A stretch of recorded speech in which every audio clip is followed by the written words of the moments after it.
عمر بن خطاب کا زمانہ آیا ہو، تم نے تو غوث پاک کی 11ویں کھائی ہے نا، اصلاح حکومت ان سے نہیں سیکھا، وہ آئے تھے نظام تبدیل کرنے کے لیے۔ آج میں علماء سے بھی یہی کہوں گا، تم حق بات تو پہنچاؤ قوم تک۔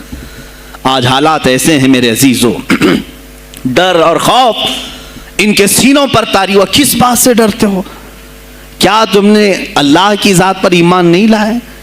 یہ نہیں کہتے ہو موت و حیات اللہ کے ہاتھ ہے، رزق اللہ کے ہاتھ ہے، پھر ڈرتے حکومت وقت سے کیوں؟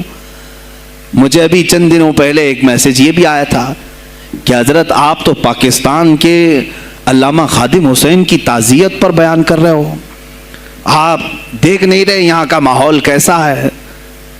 عزیزان گرامی، اس دن مجھے افسوس اس بات پر ہوا، سوال پر، ہائے افسوس، اس قدر تمہارے ضمیر مردہ ہو گئے، اس قدر تم بزدل ہو گئے، لاکھوں لوگوں کے دلوں میں شمع عشق مصطفیٰ جگانے والے پر تمہاری زبان بند ہے، تمہاری زبان بند ہے۔ میں نے صرف ایک جملہ کہا، کوئی فرق نہیں پڑتا، میں اس ملک میں رہ رہا ہوں جہاں کا پرائم منسٹر ایک سور خبیث فرانس کے صدر کے لیے ٹویٹ کر سکتا ہے، تو میں پڑوسی ملک کی کسی عاشق رسول کی تعزیت کیوں نہیں کر سکتا؟ کیوں نہیں تعزیت کر سکتا؟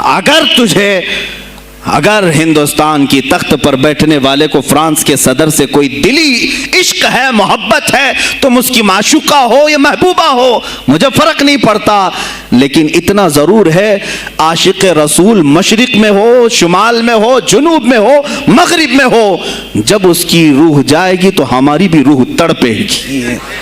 ہماری ڈور بندھی ہوئی ہے مدینۃ الرسول سے، میرے آقا صلی اللہ علیہ وسلم کی جو بات کرے گا وہ پھر کسی بھی ملک کا باشندہ ہو۔ تم کہتے ہو تعزیت کے لیے، ارے میرے عزیز، اگر میں سامنے ہوتا تو اس کے قدموں کی خاک میں اپنے امامے پر رکھتا۔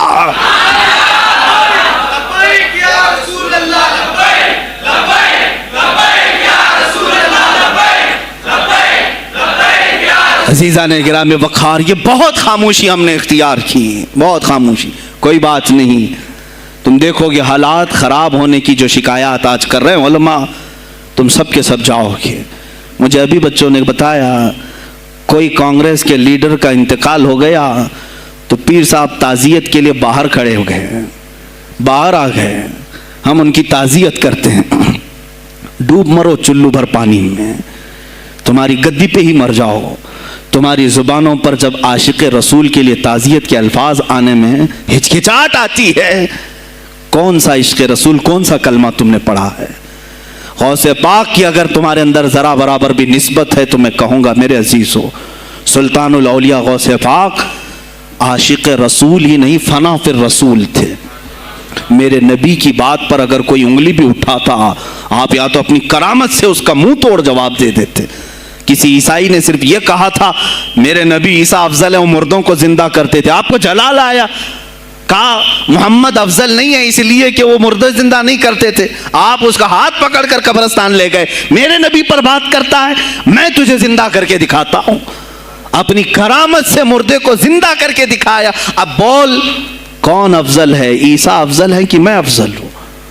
تو نے تو عیسیٰ علیہ السلام کو مردے زندہ کرتے دیکھا تو نہیں، لیکن عبد القادر کو سامنے دیکھا۔ غوث پاک نے کہا میں اپنا موازنہ عیسیٰ علیہ السلام سے نہیں کرتا ہرگز، لیکن یاد رکھنا میرے نبی پر اگر زبان کھولے گا تو عبد القادر اپنے قدم سے اس کو جواب دے گا۔ وہ جواب دیتے، آپ کی زندگی ناموس رسالت کی حفاظت کے لیے گزری ہے۔ سلطان الاولیاء